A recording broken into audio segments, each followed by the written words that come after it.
Sneakers and Cleats, the podcast. Danny Ainge. That's what I'm going to start doing is just shushing people when we have to move on. All right, let's go to the Cowboys real quick before we get out of here. Bengals beat the Cowboys 27-20. I was so close to calling that game absolutely correctly. I called 23-20 Cowboys, and it would have been 23-20 if they didn't commit the dumbest play I've ever seen.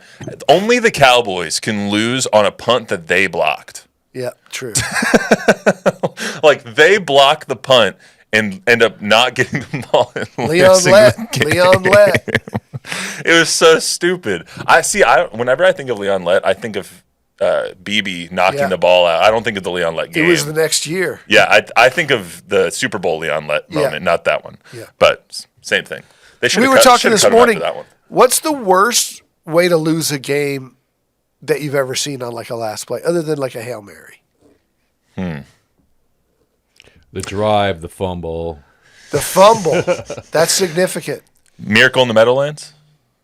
Herm picking that up for the Eagles? That's pretty good. I mean, that's a pretty brutal way to lose. Yeah. How about your star running back getting trucked as he snaps the ball to your quarterback, like the Cowboys did against the Niners a couple years ago?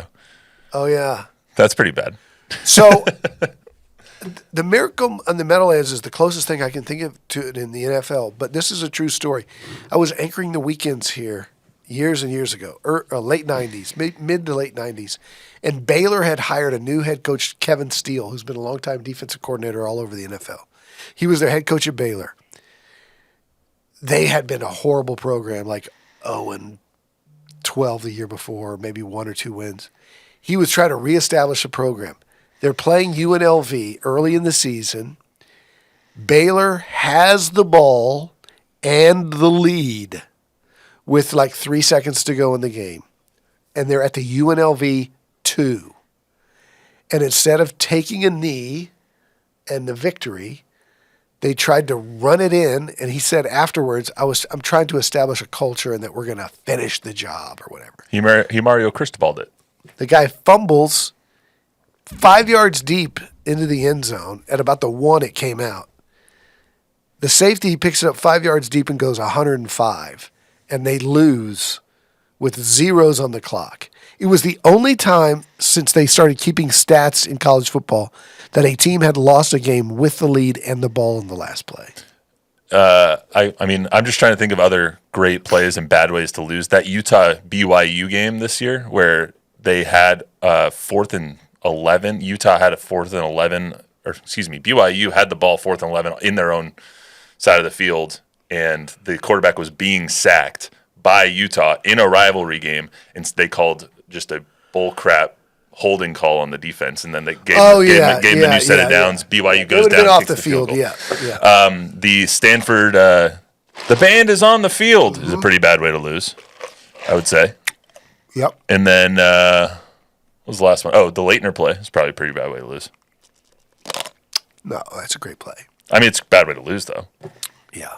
Brad Bright, 88 from the Brian Sipe era. I don't know if you got it. But shut up. The fumble after the drive is self-inflicted. I'm talking about sometimes you just get beat by a better guy who makes a better play. But to have the ball and the lead and not take a knee is just insanity. I think that getting back to the Cowboys, the worst part of that game wasn't that they lost. It was the DeMarvion Overshown injury. By far. The fact that the brightest spot on your team, I would argue, this year has been DeMarvion. He's a great dude. Great kid. He is a stand-up individual. He already came back from a torn ACL his rookie year. And now he not only tears his ACL and his other knee, but his PCL and his MCL, and has to have a major knee reconstruction because of this a game that he was playing. It's devastating. You could see the look on all of the players' faces when it happened. The fact that they didn't cart him off and he walked or was helped off the field. Don't watch it. I didn't queue it up. Chris Hanks of our sister station in Dallas shot the video of him walking off the field right at him. And I'm thinking, this is 2 days later when he's got the PCL, MCL, ACL. And I'm thinking, why didn't they cart him off? They didn't know at the time. And you're watching every step that he takes. his entire leg. You don't watch it. Buckles. It's not. You don't need to. It was barely attached from the knee down.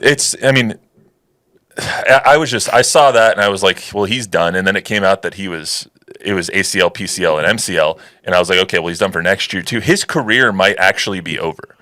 I'm not going to go that far. Those kinds of injuries, it's tough to come back from. The good thing is that he allegedly doesn't have any nerve damage like Jalen Smith did from Notre Dame. But still, and he's a young kid, and it helps him that he's young for the healing processes. But he's definitely not coming back next year. No. This is a 12 to 18-month recovery for him. Yeah, it's so awful. And just the fact that it happened to him makes it so much worse. You could see it. Micah was crying in his post-game presser. Players know him, love him, and the fact that it happened to him made this so much worse. Real quick story about DeMarvion Overshown. He played against UTSA 2 years ago in Austin. Jack Green and I were going to our car after the game and after all the post game and everything. Photog extraordinaire. And we go to the elevator to get to the parking garage, and we're in the parking garage, and Overshown's there with a big old black cowboy hat on, and his mom, his aunt, and his two little sisters. And I recognized him. I said, "Are you Zero?" We were getting in the elevator with him, me and Jack and this family. "Yes, sir." I said, "You're a hell of a player, Zero." "Thank you, sir." And he was as country as they come. Mm-hmm. He's from Arp, Texas, population 206. And he does the whole thing. He rides horses, he ropes, and all that kind of stuff. And he's got this giant smile. A few months later, he gets drafted by the Cowboys. He does this autograph thing out in Bernie. Yeah, at a Texas Roadhouse. And is just the nicest guy to everybody out there. The owner of the restaurant couldn't believe how friendly he was the time that he spent out there. Took a picture with every single person there, and then, signed anything for anybody present. And then he goes to training camp, and we get him at training camp this year after he did his rehab and come back. He was so excited to be back, so excited to be playing again. Everybody works in a workplace, right? And everybody has that one person that just lights up the whole station. Here it's Kelly Flores, right? Kelly. I mean, just the sweetest people, never have a bad day, always bring people up. That's him in that Cowboys locker room.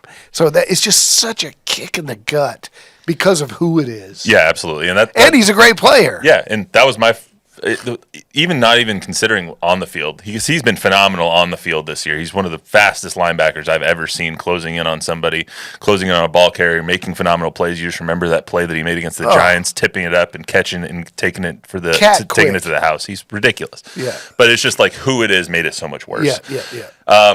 So I mean, my heart breaks for him. My heart doesn't break so much for the Cowboys in general, just based on how their season is going, that they lost the game, but for that injury for sure.